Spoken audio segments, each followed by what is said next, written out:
President John F. Kennedy.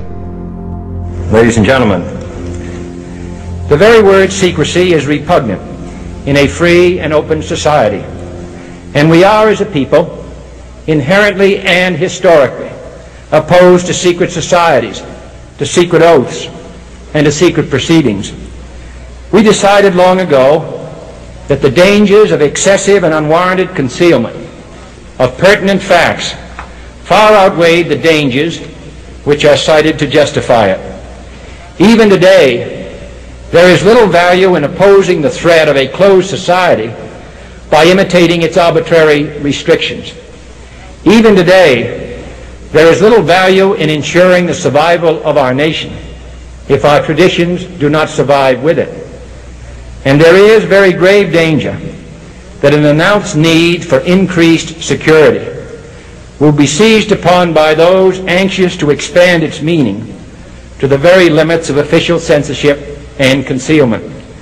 That I do not intend to permit to the extent that it's in my control.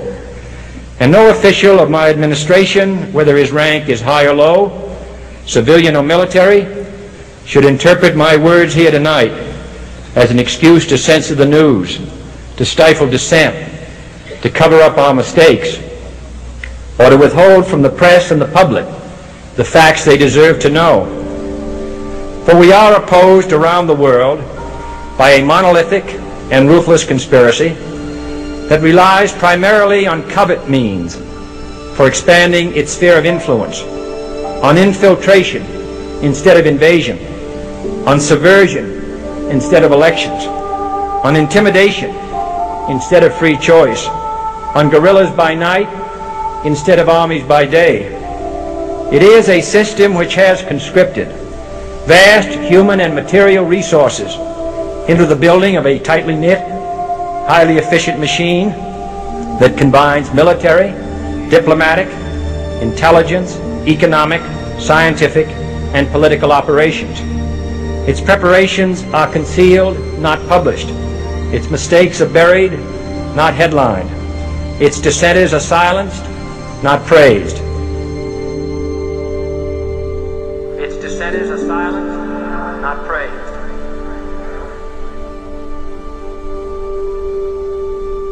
Its dissenters are silenced, not praised.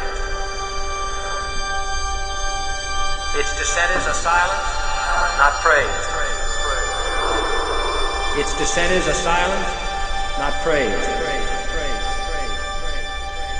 Its dissenters are silenced, not praised. No expenditure is questioned, no rumor is printed, no secret is revealed. No president should fear public scrutiny of his program, for from that scrutiny comes understanding, and from that understanding comes support or opposition, and both are necessary. I am not asking your newspapers to support an administration, but I am asking your help in the tremendous task of informing and alerting the American people. For I have complete confidence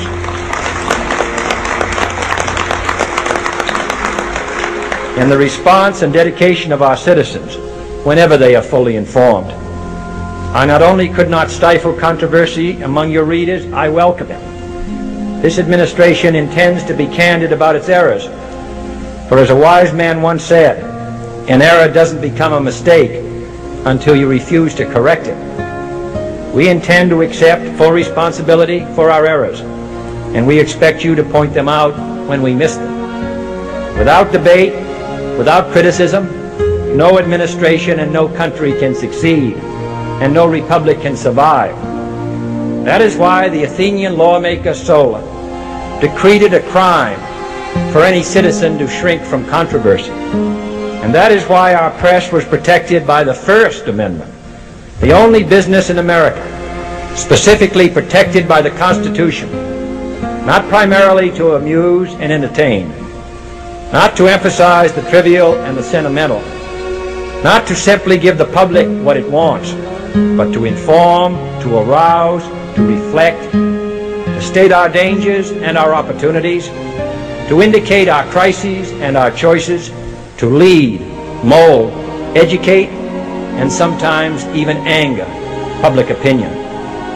This means greater coverage and analysis of international news, for it is no longer far away and foreign, but close at hand and local. It means greater attention to improved understanding of the news, as well as improved transmission. And it means, finally, that government at all levels must meet its obligation to provide you with the fullest possible information outside the narrowest limits of national security.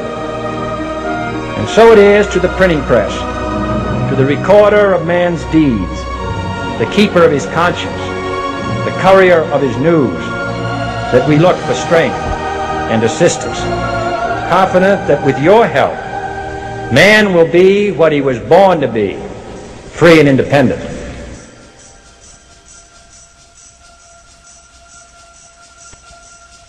You were both in Skull and Bones, the secret society.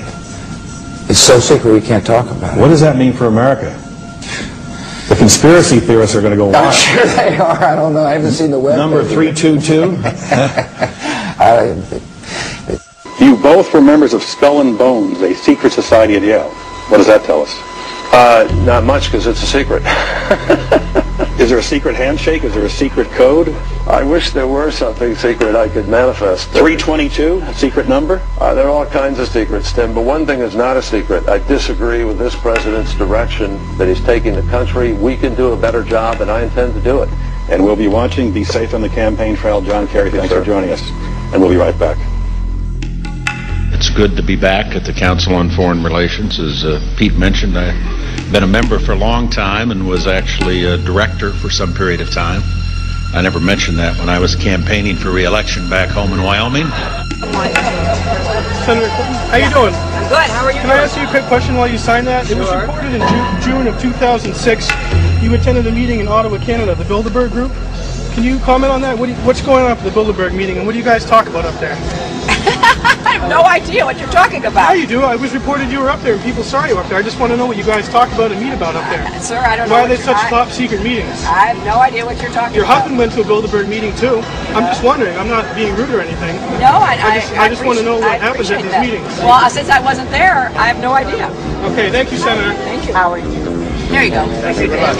Listen, I am a happy member of the Bohemian Grove. I like the folks who come there, and it's really inappropriate for me to talk about the group beyond that. Thank you. Have you been there for the ceremony with the cremation of care?